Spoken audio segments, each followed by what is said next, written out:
দেখো, এই ফ্রি ফায়ারটা সামান্য একটা গেম হলেও এটা যে অনেক মানুষের জীবন পরিবর্তন করে দিয়েছে, আবার অনেক মানুষের জীবন যে ধ্বংস করে দিয়েছে, এটা আমাদের সকলেরই জানা।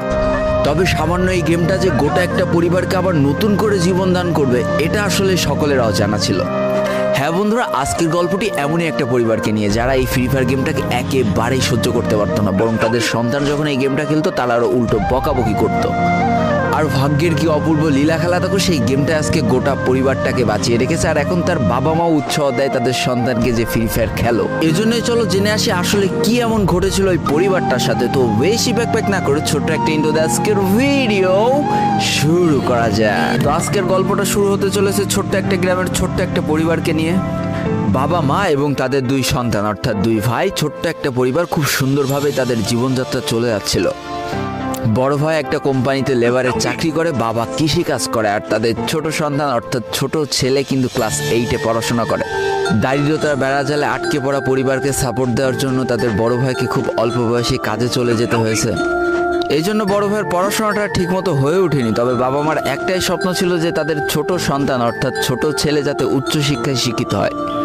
এই জন্য বাবা কৃষিকাজ করলেও সারাদিন মাঠে তুমুল কষ্ট করে এসে বাসায় যখন এসে দেখতো তাদের ছোট সন্তান পড়াশোনা করতেছে, সমস্ত কষ্ট এক চান্সে দূর হয়ে যেত। আর তাদের ছোট সন্তান পরিবারের অভাব দেখতে দেখতে বড় হচ্ছে, তো তাই সে একটা সময় ঠিক করেই ফেলে যে তাকে অনেক বড় হতে হবে, লেখাপড়া করে অনেক বড় মানুষের মতো মানুষ হতে হবে। আর ঠিক এমনটাই হতে থাকে। তাদের ছোট ছেলে খুব ভালো রেজাল্টও করতে থাকে, প্রত্যেক ক্লাসে টপ হতেও থাকে। তবে তার একটা বদ অভ্যাস ছিল, সেটা হচ্ছে ফ্রি ফায়ার গেম খেলা। করোনা চলার সময় যখন তার স্কুল বন্ধ হয়ে যায়, তখন তার বাবা এবং বড় ভাইয়ের জমানো কিছু টাকা দিয়ে তাকে একটা ফোন কিনে দেওয়া হয় অনলাইনে ক্লাস করার জন্য। তার ফোনটা ছিল 3 GB র্যামের একটা ফোন। তবে এইখান থেকেই তার ফ্রি ফায়ার গেমের সাথে পরিচয় হওয়া। সারাদিন পড়াশোনার ফাঁকে সময় পেলেই সে ফ্রি ফায়ার গেম নিয়ে বসে পড়তো। আগে যেমন বাইরে খেলাধুলা করতো, এখন সে আর বাইরে খেলাধুলা করে না, ঘরে বসে সারাদিন ফোন টিপে আর ফোনে গেম খেলে। এদিকে তার বাবা মা যখন ফ্রি ফায়ার গেম খেলা দেখতো তখন প্রচণ্ড পরিমাণ রেগে যেত, এমনকি মারধর পর্যন্ত করতো যে তুই এই গেম খেলা বাদ দিয়ে দে। তবে তাদের ছোট ছেলে যতই বাবা মার বাধ্য সন্তান হোক না কেন, ফ্রি ফায়ার গেমটা ছাড়তে সে একেবারেই নারাজ। প্রথম দিকে পড়াশোনার ফাঁকে ফাঁকে গেম খেললো, যখন তার বাবা মা তাকে বকা শুরু করে তখন সে রাতের অন্ধকারে গেম খেলা শুরু করে। তবে বন্ধুরা বলে রাখা ভালো, সে কিন্তু তার পড়াশোনা একেবারেই ঠিক রেখেছিল, অর্থাৎ গেমের কোনো কালো ছায়া পড়াশোনার উপরে কোনোদিনই সে পড়তে দেয়নি, যার কারণে তার রেজাল্টটা মোটামুটি ভালোই হতো। এতদিন পর্যন্ত পরিবারের সবকিছু ঠিকঠাকই ছিল, এবার আস্তে আস্তে পরিবারটা একটু একটু করে ভাঙতে শুরু করবে।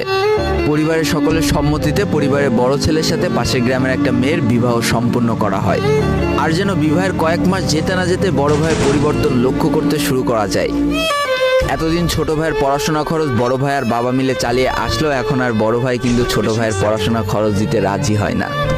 তবে তাতেও খুব একটা ফারাক পড়ে না, কারণ তাদের বাবা এখনো শক্তভাবে তাদের পরিবারটাকে ধরে রেখেছে, অর্থাৎ বাবা কিন্তু কৃষিকাজ করে তাদের পরিবারটা খুব সুন্দরভাবে চালিয়ে নিচ্ছিল।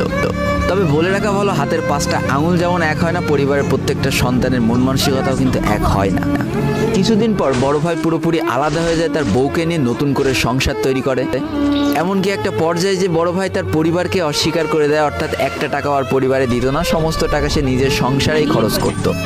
4 জনের পরিবারটা ভেঙে যায় এখন 3 জনের পরিবার হয়ে গেল, বাবা মা আর তাদের ছোট সন্তান। এখন পুরো পরিবারের দায়িত্বটা বাবার উপরে পড়ায়, দিনরাত 24টা ঘন্টা হাড় ভাঙা খাটুনি করা শুরু করে দেয় তাদের বৃদ্ধ বাবা। এদিকে তাদের ছোট সন্তান সবটা কাছ থেকে দেখে অনেক কষ্ট পেত, তারপরেও তার করার কিছুই ছিল না, তাকে পড়াশোনাটা চালিয়ে যেতেই হবে, কারণ বাবা মার একমাত্র স্বপ্ন তাকে পড়াশোনা করে মানুষের মতো মানুষ হতে হবে।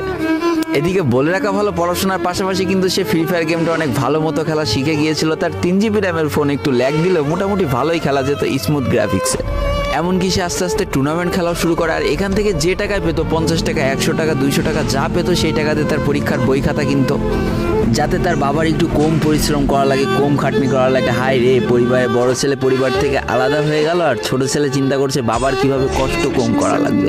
এরই মাঝে সে একদিন চিন্তা করে, সে তো টুর্নামেন্টে অনেক ভালো পারফরমেন্স করছে, তাহলে তার একটা ইউটিউব চ্যানেল খোলা দরকার, অন্তত টুর্নামেন্টের ম্যাচগুলো ইউটিউবে ছাড়লো, যদি কপালে ভালো কিছু লেখা থাকে। এমনই একদিন তার একটা টুর্নামেন্ট চলছিল, সে বারান্দায় বসে বসে টুর্নামেন্টটা খেলছিল, আর ঠিক সেই সময় তার বাবা হাড় ভাঙা খাটুনি করে মাঠ থেকে কেবলই বাসায় ঢুকছিল। এমন সময় তার ছেলের পড়াশোনা বাদ দিয়ে গেম খেলা দেখে বাবা প্রচণ্ড পরিমাণ রেগে যায়, আর ফোনটা ধরে একটা আছাড় মেরে দেয়, যার কারণে তার ডিসপ্লেটা ফেটে যায়। সেই দিন সে ভাঙা ফোনটা আঁকড়ে ধরে অঝরে কেঁদেছিল, তার সমস্ত স্বপ্ন যেন এক নিমিষেই শেষ হয়ে গিয়েছিল। তারপরে সে স্কুলে যাওয়ার জন্য যে টাকা পেতো সেই টাকাগুলো জমিয়ে জমে একটা সময় তার ফোনের ডিসপ্লেটা ঠিক করে, আর ডিসপ্লে ঠিক করতে 1500 টাকা লেগেছিল, আর সময় লেগেছিল প্রায় 4.5 মাস। আর এই 4.5 মাসে সেই ইউটিউব চ্যানেলের যে জিমেলটা ছিল সেই জিমেলটাও সে ভুলে যায়, অর্থাৎ তার ইউটিউব চ্যানেলটাও নষ্ট হয়ে যায়।